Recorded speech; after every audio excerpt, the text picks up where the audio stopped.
Welcome to Whistleblowers in partnership with Wix Trade Pro. Coming up. 0-0. Fucking horrendous, wasn't it? Yeah, but that's good for Rangers. Such a bad game again. Everybody looked terrified. I've never seen an Old Firm game where people looked scared Soft, yeah. to have the got ball. humped in Europe. Properly humped. Celtic fans are pretty pissed off though, aren't they? They seem really raging. I'm not as pissed off as Rangers fans though. Yeah, but there's no transfer activity. I know Celtic pulled a little bit back late on. Iheanacho. Yeah, but come on, come on. Yeah, no, absolutely. That's your reaction. Absolutely. She cut that up and posted it in Scotland. When I saw that, I actually had to check that it was Glasgow Celtic and not some fucking Celtic in Finland or something. Seriously. But it was a freebie. Yeah. Suits end up the ground, doesn't it? There's a great meme going on. Jamie Vardy too. They got the wrong Leicester striker, didn't they? Have you seen the meme of the Star Wars credits? Yeah. And it's like the Rangers missed signings in the yellow writing. 20 names. I know it's a story for another day, but I would love to find out what goes on in these two clubs financially. I know. Something's got to be fundamentally How wrong. much Celtic made last season as well from the success of buy the Champions nobody. League. Yeah, Invest they did buy no before. one. Yeah. I don't understand how they wouldn't have brought them in early. And they're not big earners, are they? So where's all the money going? Wonder how much Tierney got paid to go back. I find that quite interesting. You know, happy for them. 30 grand a week. Do you reckon that little? Because I think it's about amazing 100 that you think hours. that little. Yeah, but he wants to go back, didn't he? Yeah, no, of course, yeah, a little. But it's for Maybe Celtic, that'd be he lot. was a freebie, wasn't he? He's got a Doberman Pinscher, or maybe it's a Rottweiler called Benji, and he's got a special. Tierney, yeah, he's got to protect his house in London, and he's got this special gun that fires chickens out of it. You know, like a chicken carcass, and that's all it eats is one whole chicken a day. Got a fucking lion. For the dog to The chase. dog goes and gets it, and that's all it eats. Did that in our house. The missus to chase it. Well, the chicken or the gun? So in the running order, we've not got the VAR stuff from the weekend. So I was at Old Trafford, right? So you get the two penalty decisions, which you probably agree were both correct. The one that was overturned and the one that wasn't. The one that wasn't. No, the one that was given, the one that wasn't. Okay, and so you get Scott Parker giving it the although it's all been determined by a man in the van. Well, hang on a minute, mate. The man in the van might have done you in the 92nd minute, but he saved you in the first half. So you can't have it both ways. Yeah. Well, I don't understand. I don't know if you saw it, but the free kick for the first goal, Kyle Walker slides in, tackles Dallow, clearly takes the ball. One of those where you know he's taking the ball because the ball's gone off in that direction. Mm-hmm. Free kick given, no question asked. Nobody complains. Scott Parker doesn't make anything of it. Kyle Walker doesn't even complain.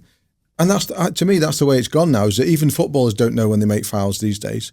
Because I'm sure the referee would argue, oh, it was reckless, he slid in. That's a really interesting point, isn't it? He took the ball and it's not a foul.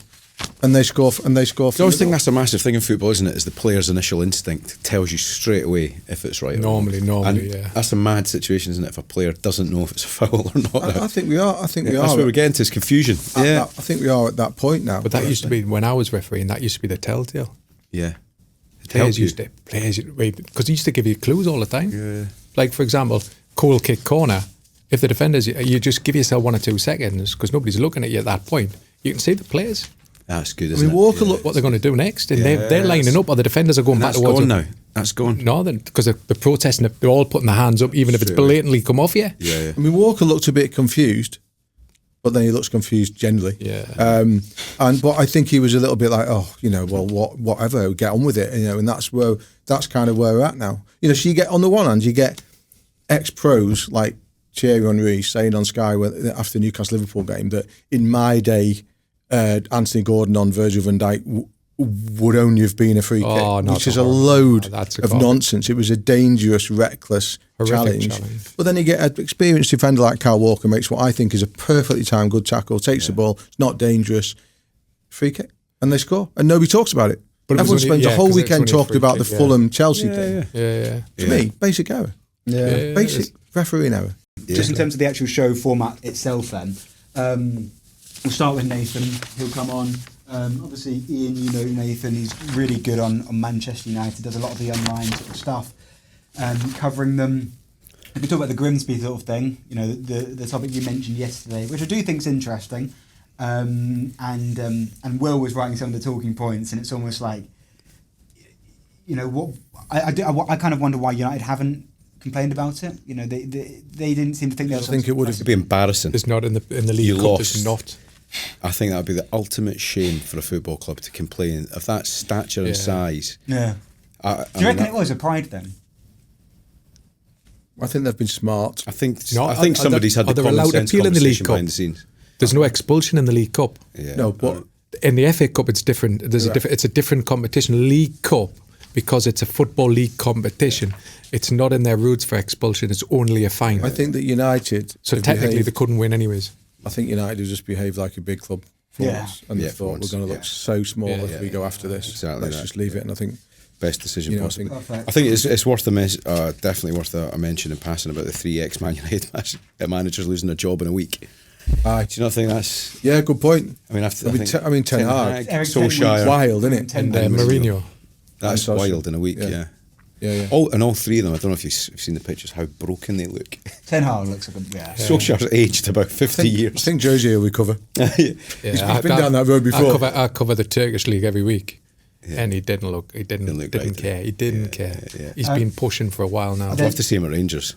We'll play Would you? we'll play the clip that Grimsby. Could you afford him? That would be brilliant. We'll play the clip from Grimsby using the tactics board. I think the good thing about that is it's a clip that isn't kind of that viral yet, but I think we can kind of jump on it and give it some exposure and just have a bit of a laugh around it, sort of thing. Because did you see the photo that I put in of Amorim kind of playing with the tactics board and getting taking the piss out by Grimsby is quite something. Did you see the one where the ones where people had replaced it? So someone had him like, doing his knitting. In the eye. It was just absolutely brilliant. I saw one of the photoshopping Graham Potter's face on him at some point. Jamie Carragher thinks he's kept his job because he's good looking. I mean, maybe that's what's kept me. Is that what's kept me in work all these years? Why are you laughing?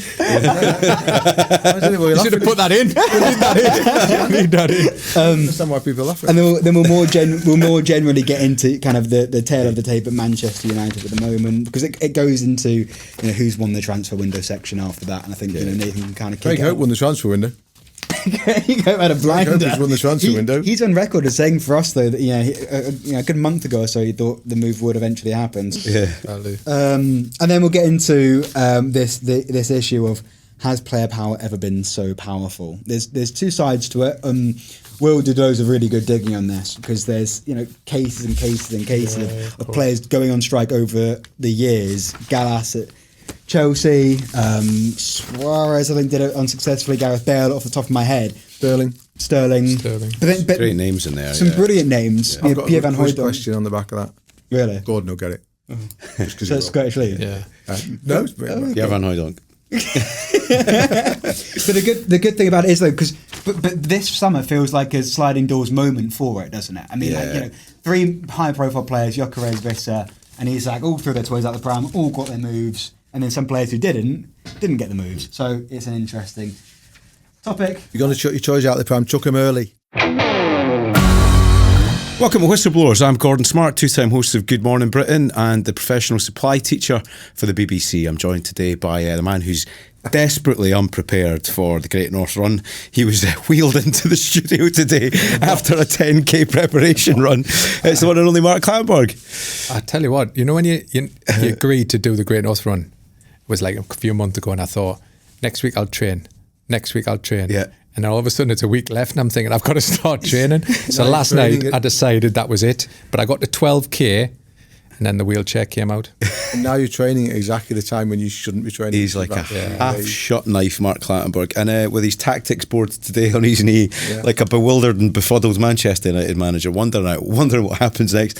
Ian Ladyman. Hello, Ian. I did the Great North Run with a ponytail. How long ago was that? Out there. So if I can do it with a ponytail, and this was like in the... Hang on a minute. This is like the 2016, late 80s, right? When running trainers were like the kind of things that we were now for fashion trainers. None of this kind of, cushion sole. I did it with a ponytail, a bandana, an awful yellow t-shirt, and a pair of pumps. Was that to stand out? Yeah? Was that to stand out? I need to see a picture of It's this. not going to make you stand out in Newcastle. It's going to make you fit in. You just got to embody Joe Strummer from The Clash, who ran the Paris and London Marathon with no training and a pair of Converse All-Stars, and he Even did it better. in 4 hours. 4 And I hours. think the story goes that he had 8 pints the night before as well. Oh. Got them 8 pints after to numb the pain of those blisters. But I tell you what's great about the Great North Run. The people around, like, 'cause they line the whole of the roads. And I remember getting halfway last time and I'd had 3 cupcakes. You'll be fine, by the way. They're giving you cupcakes. You'll be fine, mate. You'll be absolutely fine. Adrenaline will get you. When I see the Tyne Bridge, but then I forget that's only the That's first at the kilometre. start. I know. South Shields you want to look for, mate. You want to be looking for I know, the but ocean. the problem is I've got to cross the border. Look for the ocean. Once I cross that border, that's the problem I've got. Gordon, why are you not, when your little intro that you do for yourself, which does always amuse me, let's not forget the voice of Greg's. The voice of Greg's. Let's not forget the voice of Greg's. One-time voice of Greg's. I can't remember what was the line again? Believe in better. Oh, it was just fabulous. Thank you very much. I'll play it again sometime. You can get Greg's drive-throughs now, can't you? Yeah, The you can. service stations. You can. Hands up, I haven't done one yet. Yeah. I say yet. Do you know, it's for Greg's drive-through. It's for a different podcast, but the old voiceover business this year's down 80% because of AI. Oh, Yeah. I'm not joking. What? So what they just essentially use? Artificial voices. Do Do you think I'm finished on Gladiators then? I think you're in real trouble in Gladiators. I think they're going to go do a Clattenburg AI. Exactly. Oh, man. That would be To be cool. fair, get decisions better than you, innit? Right, we've got a brilliant guest to start off the podcast today, the Daily Mail's Manchester United correspondent. He is the man you go to if you want some news from inside Old Trafford. It's Nathan Salt. Nathan, welcome to the podcast. Thanks for having me on. Nathan, first question, what's the best Manchester United or the most controversial Manchester United story you've broken? Oh, when I broke an academy player making his debut and Man United sort of threatened to hunt me down. And I don't go very fast, so they wouldn't take long to hunt, really. And what did they say when they Stay in the same found you? place. What did they say when they found you? How dare you have some information? They just said they would hunt down me and all the people that I speak to. Wow. So probably you guys as well. What you said he was making his debut for the academy or for the first team? No, for the first team. For the Right, first who team, was it? yeah. Who was it? Harry Amas. Right. Who's now gone to Sheffield Wednesday. What was the problem? And what was the problem with that? They was leaking the team news, they said, and I was, helping Man United's opponents, which I don't think you really need to do too much when Man United finished 15th. Nathan, that's probably a strong place to start. I wondered how it registered with you to see 3 former Manchester United managers losing their job in a week. Do you think that tells us anything at all? Well, based on the people I chat to, it underlines the fact that Man United have terrible talent ID when it comes to managers, but... part of me also thought, does this mean Jose Mourinho could come back to England? I would be all for that. Rangers we've been talking about Yeah. before the show started. Maybe a bit of Jose to Rangers. I'm not sure they could afford him, but it'd be a scene, wouldn't it? It'd be a scene. That's what they say. That's the last thing Glasgow needs. Jose It's the powder Mourinho in keg of Glasgow Mourinho. would be quite the scene, as they say. Yeah, well, Brendan Rodgers leaves. Here's a little prediction for you. Rodgers leaves, Postecoglou comes back, and Mourinho takes over at Rangers. Now, there's I a don't know whether I story. want to see Jose against Brendan or Jose against Big Ange. Either would be box office. I think it would be good for the league, wouldn't it? Yeah, it would be Mourinho brilliant. in there. Yeah. I would think it'll be dynamite. Find the money for it. Tell me if I'm wrong about this, Nathan, but I've kind of had a little bit of sense that Solskjaer's reign at Manchester United is being viewed very differently suddenly. I feel like there's been a little bit of positivity about him, given what's happened after him. What do you reckon? There's always a lot of revisionism when it comes to... I'm not going to out the person, but I have a friend who every manager is the worst Manchester United manager he's ever seen. Yeah. But they get progressively worse, apparently. So Solskjaer is basically the second Fergie now, after the latest debacle. Would you say the same? Well, if you had to rank them, to go to your point, Gordon, yes, there's an awful lot of revisionism about Solskjaer, and it's nonsense. He wasn't a Man United manager. He was too weak. This. I don't know. He's a mate of yours, and you're a fan of his. But you've got to remember, Solskjaer was the coach of the Fred and McTominay central midfield, which was never going to take Manchester United anywhere near where they wanted to go. He was the one who didn't have the strength of mind to say no to the Ronaldo deal. So, and then Solskjaer then did a dinner in Manchester, Q&A thing where he accused Manchester United players of being snowflakes. I mean, I wrote a column on the back of that saying if Ollie wanted to look at somewhere to find a snowflake, he just had to have a look in the mirror. Yes. But if we were to play a game now that we are, how many managers are we in post Fergie, Nathan? Moyes, Van Gaal, Mourinho, Solskjaer, Rangnick, Ten Hag, Amorim. Is that 7? Yes. So what? Yes, 7. So if you had to have one back, that was quite impressive. Who would it be? Who would it be if you had to have one back? To give someone another go, who would it be? Jose, just for great vibes.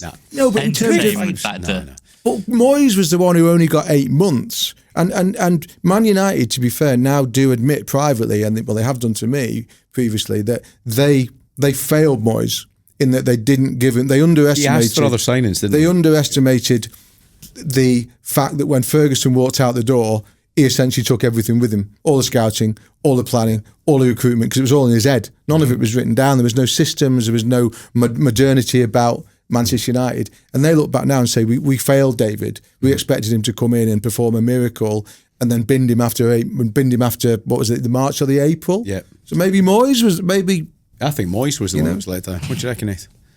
I think when it comes to Man United, infrastructure fails managers so often. Like, Ian knows managers perform poorly or they sign poor players, but it's just a circus all the time. You know, they're sacking people, they're hiring people, they get rid of soup and they get rid of sandwiches, and I don't know. I can't keep up. But David Moyes, I agree with Ian. Yeah. To be fair, they've got rid of the bomb squad, haven't they? They've got rid of the bomb squad at the end of the window, and I think they've done quite well to do that. We will get into that. Sorry, one little observation I was going to make, though, when Mourinho was manager, I spent a little bit of time around United, and I remember he separated the first team from the youth team and put them all in porter cabins at Carrington.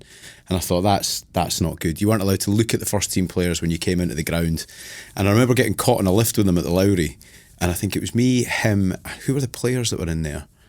It might have been Jesse Lingard. And his conversation with the players was so awkward. I thought, this guy's doomed. If he can't connect or find any kind of... They're having a conversation about luggage, Louis Vuitton luggage. And it was just painful. And I thought, this guy has not got these boys on side at all. He's in big bother. And the lifts in that particular hotel are a bit complicated, right? It's not 1, 2, 3, 4. It's lower ground. So the lift went up and down about 3 or 4 times. And there was no chat. It was one of the most awkward experiences.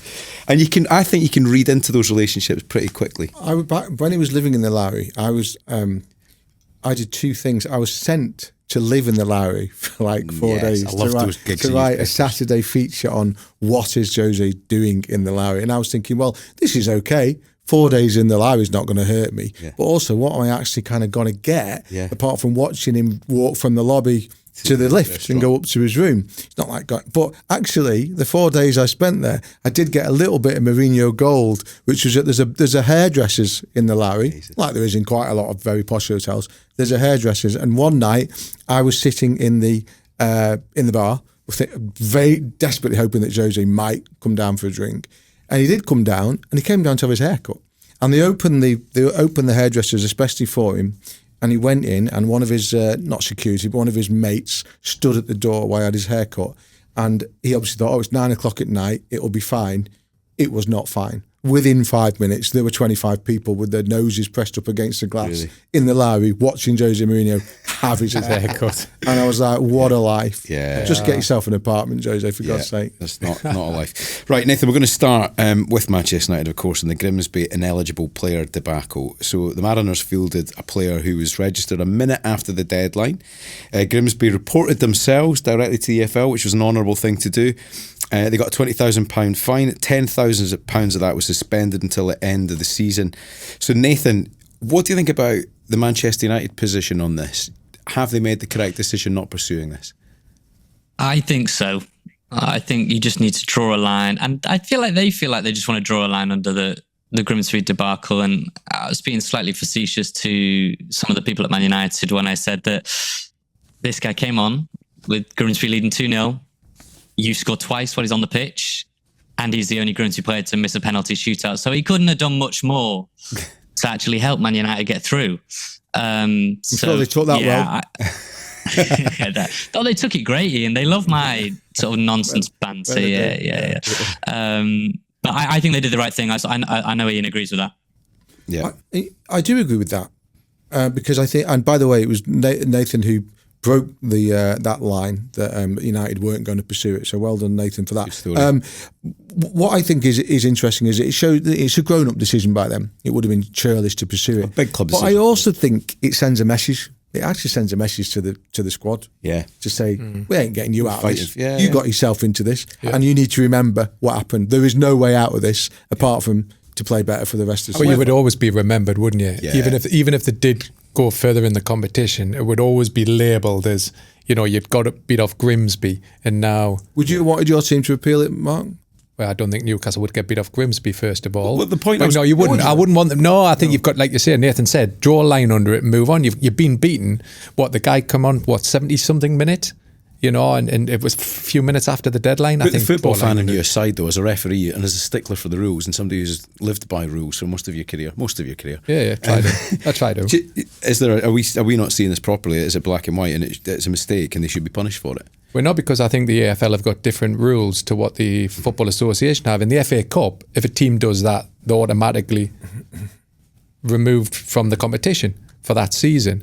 The AFL seem to fine, so therefore, what line of approach can Manchester United take? Yeah, morally, you can argue that player wasn't registered, but the rules I think, was it Liverpool were fined in a previous competition? Sunderland as well. Yeah, they were fined as well. So the rules are that you get fined and you're not excluded from the competition. So the it's rules a really are interesting distinction, because had the point you're making, had this been in the FA Cup, Grimsby would have been out. Same as Champions League, where you would lose. If the FA had gone by precedent, they'd have been out. Yeah. And one of the great stories of the season would have been unwritten pretty quickly. Yeah. So Nathan, when you broke that story again, the conversation at Manchester United, is that the sentence you got? Ian points out that it's not in the image of a big club, is it, to be a stickler about something so small as that when your club's been humiliated? Yeah, they just felt that a sort of public PR row to basically lobby for a League Two team to be kicked out of the Carabao Cup was not a kind of battle they were going to win. And even if they did win, like Mark said, you'd be remembered for bullying Grimsby out of the Carabao Cup. I know there's this thing about Barnsley got knocked out of the FA Cup when they fielded an ineligible player. Carabao Cup, Liverpool got fined. Sunderland got fined. Accrington Stanley got fined. So when Man United found out on Monday that this had happened and Grimsby had reported themselves, they just looked at it and said, well, the precedent in the EFL, in the League Cup is fine, and in the FA Cup is expulsion. They just thought, this isn't a battle we're going to win, and also, do we want to even dig up, the ghost of Grimsby? The online comments here: United can't risk getting into a cup run. They need all focus on trying to stay in the Premier League. And this one as well. No wonder they don't want to replay it. It was embarrassing enough the first time, but if it happened again, that would be painful. Thanks for those messages. I think we should keep taking a piss out of Manchester United, because we have to watch that Grimsby video online. Have you seen what they did? Yeah. I mean, I don't know how you feel about this, but have a little watch of the video and we'll talk about it after. Oh, hiya. Just going through the town formation for today's League Two fixture against Bristol Rovers. 4 changes from the side that drew 2-2 with Manchester United and eventually beat on penalties in that famous night here at Blundell Park. Right, Nathan. Grimsby are trolling Manchester United. What do you think of it? I don't mind it. I know a lot of Man United fans I spoke to were fuming about that. And I just thought, you've got to laugh at these things. Yes, it's painful. You've lost to Grimsby. And to even just quickly touch on the Ian saying Grimsby got away with it. There was a feeling at Man United that if it was the other way around and Benjamin Sesko hadn't been registered and he would have played, then the public opinion might have been a little bit different if it had been Man United, right? So, but yeah, as for the trolling, I enjoyed it. Well, you mentioned the transfer window, Nathan. We should pick that up because we're going to have a conversation about it a little bit later in the podcast. But what about United in this transfer window? How do you rate their performance? Yeah, I had to grade it for Daily Mail, and I gave it a B+ because they scored 44 league goals last season. Nowhere near good enough. Rasmus Højlund been shipped off to Napoli. Joshua Zirkzee is struggling to get on as substitute. They needed, attackers. Mason Mount has started well, but hasn't really offered a goal threat since going to Man United. And Bumo, Cunha, they're guarantees of goals. Sesko, we'll wait and see, but 200 million into the attack, I think is a positive. And they got a new goalkeeper. So they didn't get a midfielder. That's, as Ian knows, that is a major problem for Man United. They're so easy to play through. And Bruno Fernandes, I still don't think operates well as a deeper midfielder. And I like him a lot. But they did address a lot of the areas, just not enough. Nathan, I found it fascinating that Amorim said that there are days he wants to quit. You know, by all means think that, have the imposter syndrome, but do you think he looks like a broken man, and how does that translate? How does that pass on to the players, do you think, that kind of rhetoric? Yeah, maybe I'm in the minority. I just see him as incredibly emotional, and I think that's quite refreshing, but I can understand the argument that, you know, does it give off weakness and, you know, not the kind of run through the brick wall leadership that people want.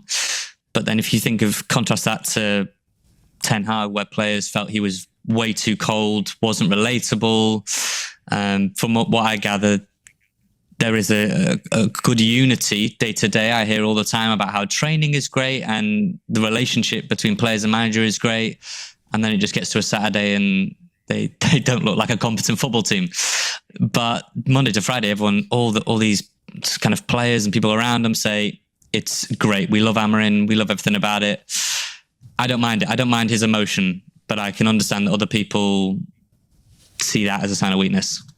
What do you think, Mark? How does that play out with your competitors as well when you're a manager? Can you imagine that with even, 5 years ago, a manager revealing his weakness like that? Does that reflect a change in culture as well, more than anything? I think it is a change in culture. I think Amorim's doing a great job in a PR, because I think he's came in, realised his problem mid-season and thinking, what do I do here? Do I just keep quiet and end up like the old managers that have been dismissed in the past?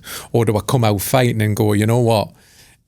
A lot of it's in the club here, and I've got to try and change the mentality. And I go on the defensive by saying, you know, we have got weakness, I've got weaknesses. But at the end of the day, how long will fans accept this? One more year? Yeah. But he has moved in the right direction. You look at the players he's got out, the bomb squad. He's got the bomb squad out. The only thing I know Newcastle, as a Newcastle fan, we were looking at Sesko as well.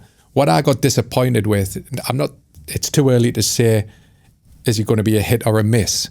What really wound me up was that night at Grimsby, and he doesn't want to take a penalty at first. Nah. For me, that sends a message about his mentality, that if I'm a striker and I've come in for that huge sum of money, I'm putting my hand up. If I miss, I miss. But I would expect my main striker to be one of these players that are hitting the first five. Also, £73.6 million, and you're 10th on the list to take penalties. I don't know how you saw it, Nathan, but what do you think? For me, that sent messages. I don't care if you're a free transfer or 130 million. If you're my centre forward, you have to be in the first five takers. Yeah, I've never understood this at any level, you know, and I've watched a lot of terrible shootouts in the 5th and 6th division. Yeah, if I see a centre back take one before a centre forward, that will never make sense to me. No, it's a real bugbear of mine. So I'm not going to repeat what you just said eloquently, Nathan. But what I will say is, can't we just have Harry Maguire taking all our penalties? Have you seen the way Harry Maguire takes penalties? He does take a good penalty. That guy is cold. Come on. Let's have 5 Harry Maguires for a shootout every time. That guy's cold. I think you're saying is that guy has nothing going on between his ears. You said that? Yeah, I'm saying it. I'm saying you it. said that, not me. I mean, you know, I think if I can just say quickly though about Harry Maguire, you know, Juventus and Como, Cesc Fabregas's Como, both made bids to sign Maguire this summer, and both of those were rejected. And I think it's really interesting how Maguire has built himself back up. You know, as Ian will know, he was absolutely destroyed in terms of his character and as a footballer, and he's built himself back up so incredibly well. Yeah, I'm a fan of Maguire for that reason. Yeah. So Nathan, where did Manchester United finish in the league this season? 8th. Ian? 9th. Mark? Where did we put them last time? I can't remember. 15th. We didn't have them in the top. 15th. We didn't have Manchester United in the top 6. I recall that. Yeah. So it'd be around the mid-table, 8, 9, 10. 8 or 9, yeah. I'm going to say 10th. Excellent stuff. Nathan Salt, Manchester United correspondent for the Daily Mail. Really appreciate your time. I hope you've not been hunted down by any sort of security operatives. Yeah, he's only covering his shoulder. Nathan, thank you very much. Thanks, gents. Project Harry Amas. Harry Amas. Don't forget, you can email us at whistleblowers@dailymail.com. You can head to our social accounts on X @BlowersPod, TikTok @WhistleBlowersPodcast, and Instagram @WhistleBlowersPod. So we've finally seen the back of one of the most hectic transfer windows in recent memory, but let's have a little think about who we think came out on top and who might be a bit regretful of their business this summer. So Ian, I'm going to start with you. Which club stood out to you in the ins and outs, the import and export game? Well, I'm going to kind of list a few who I think have done okay. We've just mentioned one, the Manchester United, and that's only largely because of who they got out. Yeah. We've already talked about that with Nathan. That's good business, getting people really out. Really important, because as soon as they made that decision to put that quartet essentially, in, to use old vernacular, with the reserves, they gave themselves a problem. They had to get them out, and they've solved that problem. They've got them out. Anthony's got to be some of the worst business ever, hasn't he? Really? £80 million. Yeah. Is that what the loss was? He sold for 19 million, I think. So what was that, an 80 million loss? Yeah, Eric Ten Hag special, that one was. I would have a little nod to Spurs. I think Spurs have done reasonably well. I know they had the big disappointment with the Eze one, but I think they've strengthened in some good areas. I mentioned before, João Palhinha, I think is a very sensible signing at the base of their midfield. It was a problem for them. Everton look as if they've overachieved. I think when David Moyes was complaining a little bit 4 or 5 weeks ago that they hadn't done anything, and I was thinking, blimey, here we go again. It's going to be Everton. It's just going to be kind of a new, they might be in a new stadium, but it's going to be same old Everton. It's going to be a loan from somewhere on the last day of the window. But actually, they did. We know we've talked about Grealish.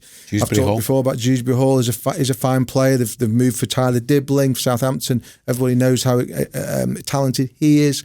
So I think with Everton, it'll depend on how that works in terms of especially the balance of whether they're strong enough across the back. Let's find out. But if I've got to, I'm not going to talk about Liverpool and Arsenal because we know. But so I'll just mention Bournemouth. I think I went to Anfield on the opening Friday of the season and thought, blimey, there's a team that did ever so well last season, and the reward has been to essentially have their back four decimated. I think they sold 4 of them, didn't they, including the goalkeeper. A lot of money, but lost very good players. A good player to Liverpool, a good player to Real Madrid, and the early indications are certainly the way that I've seen them play, including the way they played that night. They terrified Liverpool for periods that night.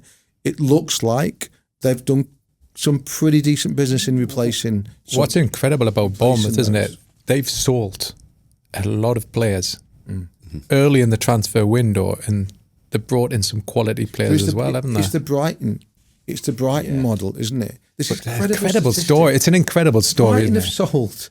Brighton have sold £300 million worth of players to Chelsea alone in 3 years. Okay, that's an amazing. Is it a feeder club? But it's the Brighton model, isn't it? It's sensing the inevitable. Yeah. Don't resist it when being ready for the next. Don't resist it when you know you can't really resist it. Get ahead of it. Yeah. Work it out. Line up your replacements. Let it roll. Now it's really difficult. If it was that easy, all the medium-sized clubs will be doing it. It's not that easy. Brighton have shown it can be done. Bournemouth are beginning to show that they've got a handle on it as well. It's really, I know we're only 3 games in. Yeah, really impressive. The team I look forward to watching the most is Bournemouth. Yeah, Semenyo is such a super player to watch, and they've kept him without the big. Yeah, and he's signed a new contract. Yeah. I think there's another couple of contract announcements coming out of Bournemouth soon as well. I think David Brooks might be about to sign one. But that shows there's a happy camp, isn't it? Yeah. That they're happy, because I remember refereeing Bournemouth's first Premier League game. It was against Aston Villa, and it's a small stadium, compact. Nice people. It's not a hostile stadium, and to only have 16,000. Less? Is it less? Fewer than that? Yeah. No, around. So it is round that. Yeah, I think it's 11, to revenue. You look at the big clubs, 60, 70,000. We're all talking about bigger stadiums to get the income in. Yeah. Bournemouth just regularly balance the books and do it really well. What made me a little bit sad though is when you see all these huge transfers at Liverpool, it comes at a cost to Harvey Elliott or Ben Dokes, the other one. I think it's sad that those boys are not going to get the platform to play for big clubs like that amidst those huge signings. It depends how you look at it, Gordon. I'm going to say something later on when we talk about Isak that may sound a bit contradictory to what I'm saying now, but I'm afraid, mate, it's about being good enough. Nobody is No one has a divine right to a living at Liverpool Football Club or just because you're Harvey Elliott or you're local. And I'm afraid Harvey Elliott is a fine footballer. Yeah. And if he was good enough, he'd be in the team. What about Ben Doak? Yeah, but I'd say this. sometimes is there an argument that they could eventually go back? Yeah, but they need changes, don't they? Yeah. You know, you saw that last week with Longstaff. Longstaff was the best player on the pitch. Yeah. And, you know, there's not many people play Bruno and keep him in his pocket. Yeah. Longstaff did that. And I think sometimes players need a change. Anderson is another example. Anderson wouldn't have made Newcastle's midfield. No. Without doubt he wouldn't have. But it's about pathways, okay? Yeah. Now, if you could argue at some clubs there aren't pathways. Yeah. Are there pathways at Chelsea? I don't know. Yeah. Are there pathways at Liverpool's the first team? Yes, there are. Because players like Curtis Jones and previously Trent Alexander-Arnold have walked those pathways. But there was years ago in a pathway, wasn't there? Because if you had a young star, you could put him on loan in a Premier League club. You wouldn't put him in the Championship because you'd get kicked. Yeah. But in the Premier League, at one of the lower clubs, he would get a game and you would be able to develop him. Yeah. They can't do that anymore. It's still something I look for when I go to a game and you get the team sheet. The first thing I do look for is academy graduate. I love to see that. Yeah. I was at a game on Saturday. There was one academy graduate in both teams. Well, it's a real problem in Scotland. Yeah, it's a real problem in Scotland. Problem, yeah. It really is a problem in Scotland because a lot of those teams no longer have teams. Why? Why do you think it is? Finance? Yeah, I think it's a financial thing. Celtic and Rangers have both juggled with. Yeah. Didn't tell me about. I should know this. And I don't.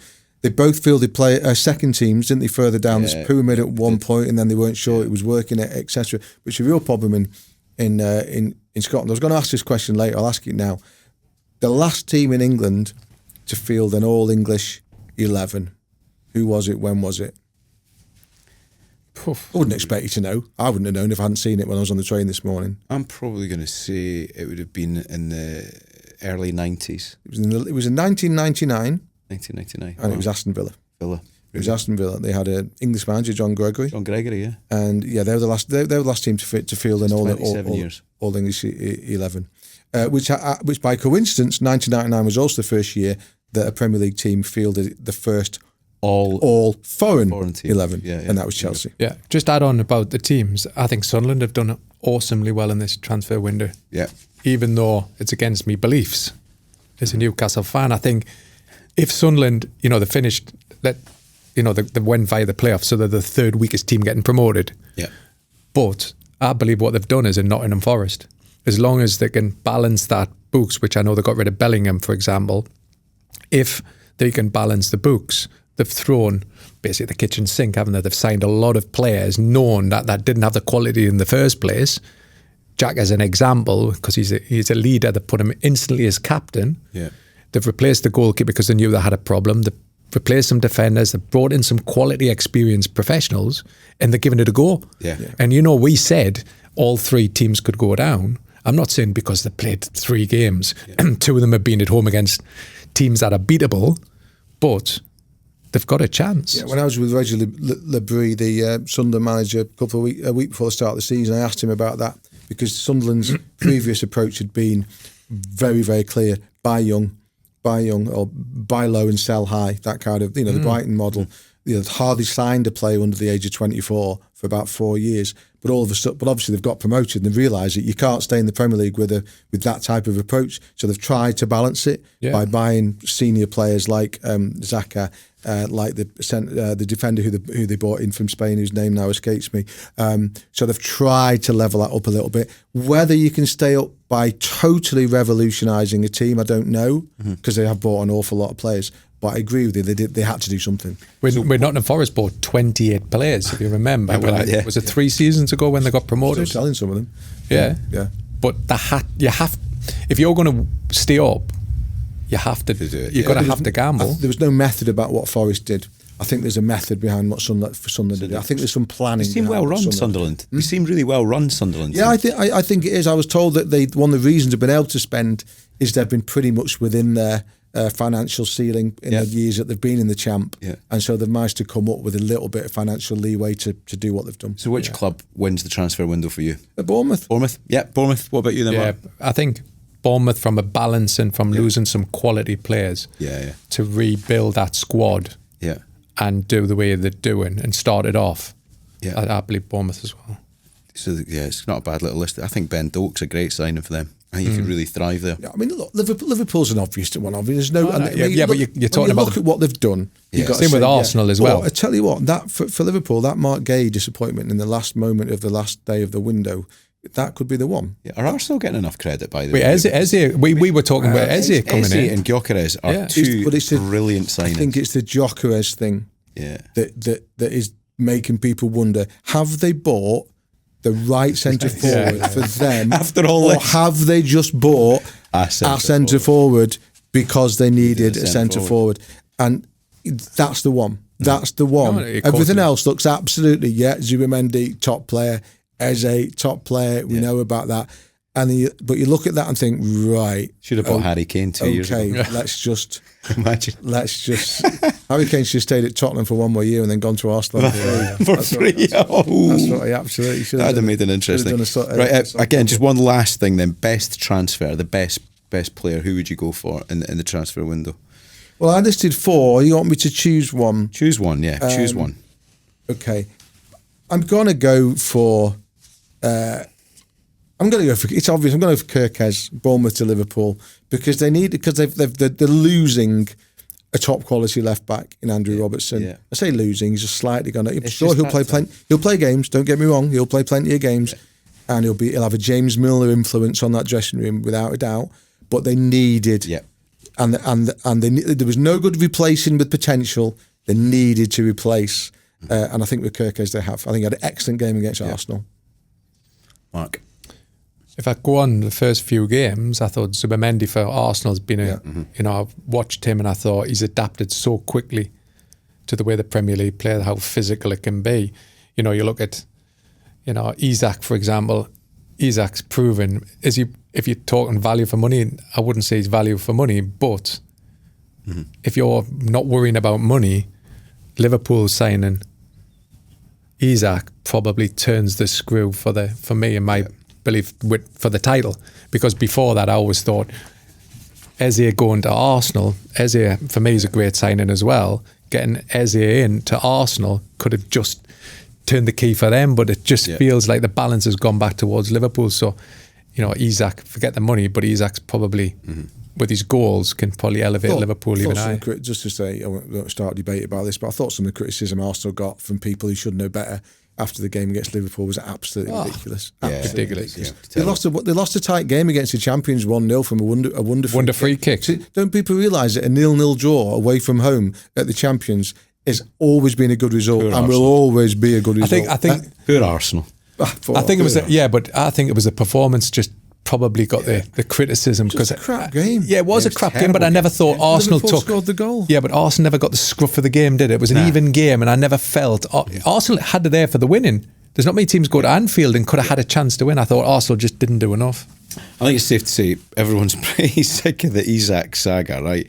I'm glad it's over. I don't know about you two, but he's not the only perpetrator of player power, is he? So Isak is one example. Wissa, again, it's the same, isn't it? It's exactly the same situation, forcing a move. Gyökeres, big sulk before his move to the Emirates. Oliver Holt said, Isak has become the poster boy for a new age, an age when, for Premier League fans, there will be no more heroes anymore. I mean, that sounds like a song. It does, doesn't it? I mean, what do you think about this, Mark? Is the game, does a contract mean anything in modern football? First of all, you've just named a few players there. Isak, Gordon was another one. Yeah. Wisa's another one. It all involves one club, doesn't it? Yeah. Newcastle. You can't have it both ways. I know as a fan you're upset Isak's gone, but you can't have it both ways. Gordon manufactured a move to Newcastle. Wisa's manufactured a move to Newcastle. Everybody's just doing it. Now it's getting to a point, is players' contracts worth the paper it's written on? Yeah. Or, if Isak signed a 5-year contract, then should Isak stay? But then you've got the counter argument of that. If a club wants rid of you, what do? Put you on the scrap heap and say, go and train with the reserves. They try and push you out the door. So clubs can't have it both ways. If they want rid of you, they can get rid of you. If a player wants to leave, why shouldn't he want to leave? It upsets me because I'm an Isak fan and I wanted Isak to stay at Newcastle. But you can't. Football's about two-way things. I just think, a lot of it, is it about players or is it about agents? Who's the one that's driving this scene from your knowledge? Is because from a fan point of view and how agents work, agents are, say they've got 4 or 5 players. Financially, he's going to have to move one every season to keep his books balanced because he's got a living as well. So do they upset the player to try and get that move so he can get his agent's fees? Or is the player really that upset about playing or living in, for example, the Northeast? Or is it the agent trying to get his money at the end of the day? I think it's a really good point. Certainly some of the things that Isak's agent has said doesn't necessarily lead me to believe that he's the most measured individual in the world. But so I think there's a point. I think there are agents who will put their own needs and wants ahead of those of their clients. I think there are.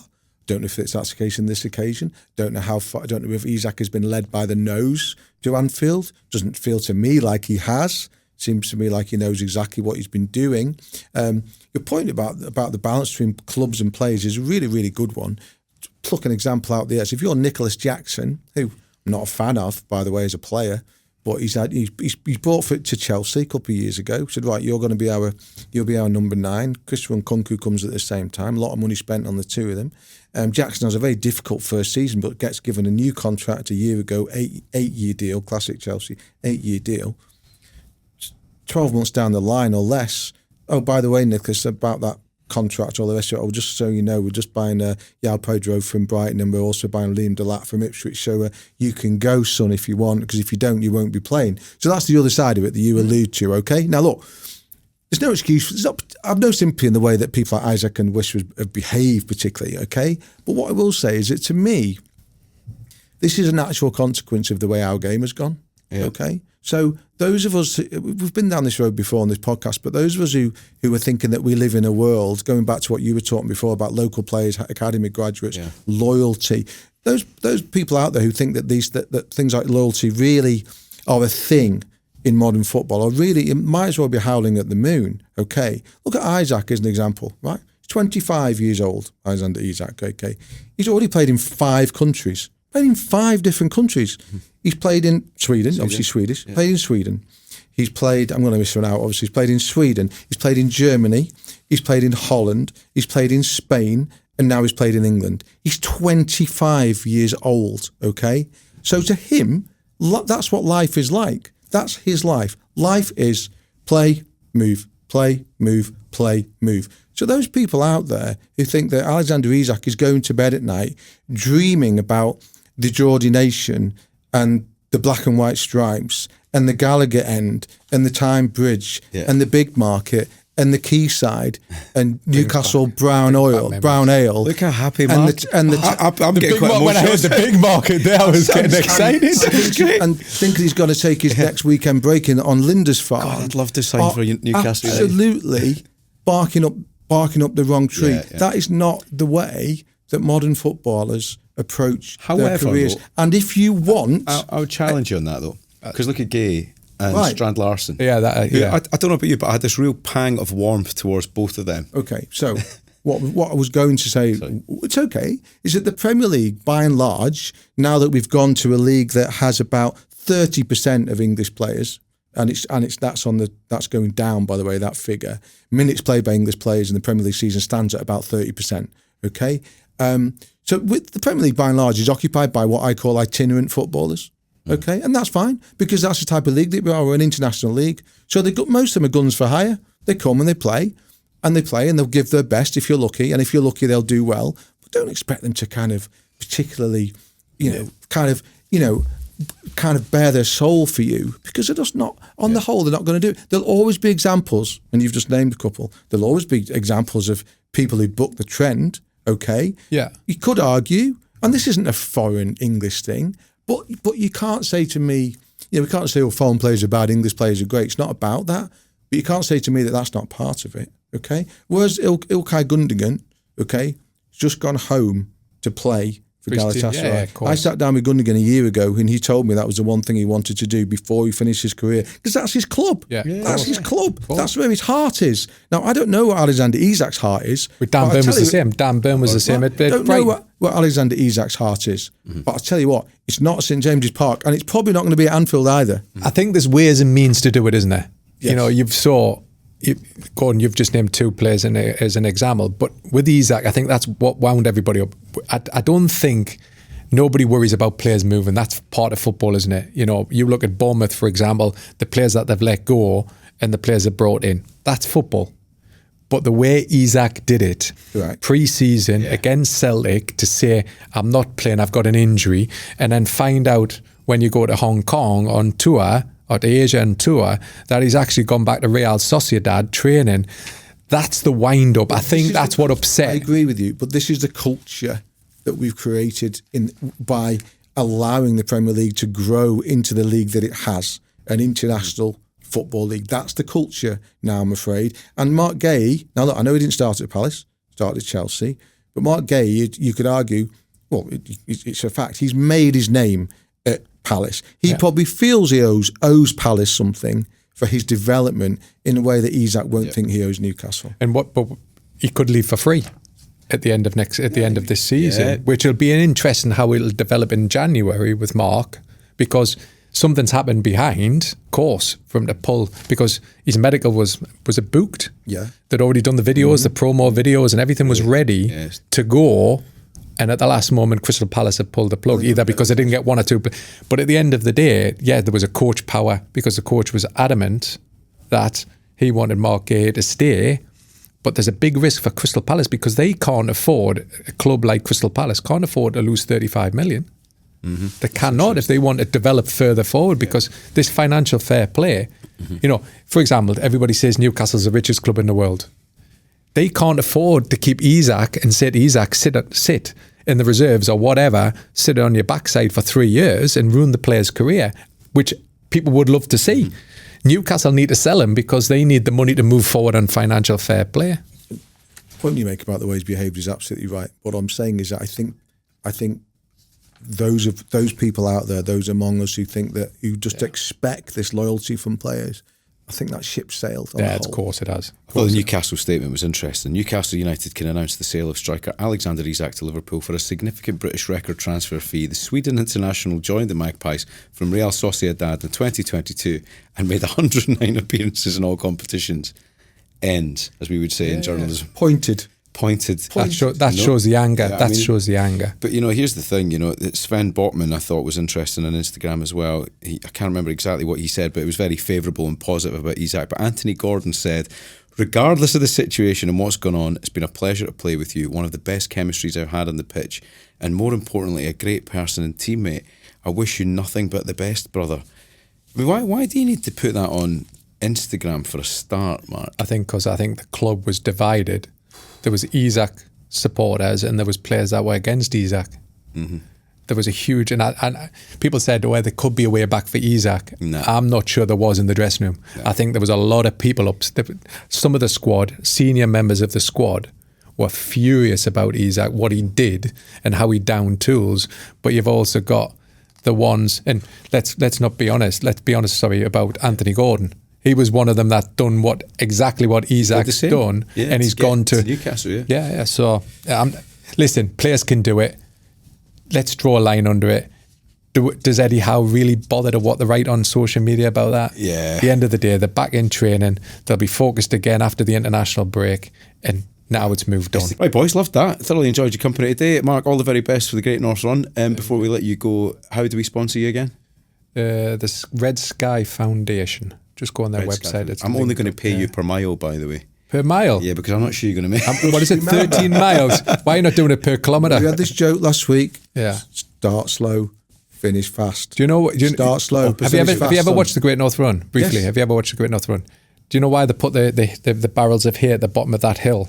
Because everybody that used to run down that hill, because it's 12. That's the 12 mile. Yeah. So there's a huge hill when you come off Marsden's. I think Marsden Mountain. And there's a drop, and it's quite a brutal drop down to the seafront. And many people, because it's near the end of the race, the legs have already gone, and you're running down, and they can't stop, and they just keep running forward, so they've had to protect it. They've got the hair just. I'll tune in for that moment. So yeah, so if I make it to that point, I'll be happy, and if I run down the hill, walk down the hill, I'll make sure that I turn the corner. Do you a deal, right? You finish the Great North Run next Sunday. Yeah. I will supply that photograph of me in a yellow t-shirt and a ponytail that's to a Henry, deal. and he can stick it on the Whistleblowers social account. When I get interviewed at the end, Yeah. I'm going to say, if they ask us how I feel, I'll say I'm in the best form of my life because I'm going to see a photo of the podcast. I'll make sure Henry gets that photo. Brilliant stuff. That's it for the latest episode of Whistleblowers. Back on Tuesday for the next instalment. Remember the socials. You can email us first of all, whistleblowers@dailymail.com, and on X @BlowersPod, TikTok @WhistleBlowersPodcast, Instagram @WhistleBlowersPod. Mark, there is one job left to do. Please tell me you've remembered it this week. I have it in my bag, but I'm not going to get it out.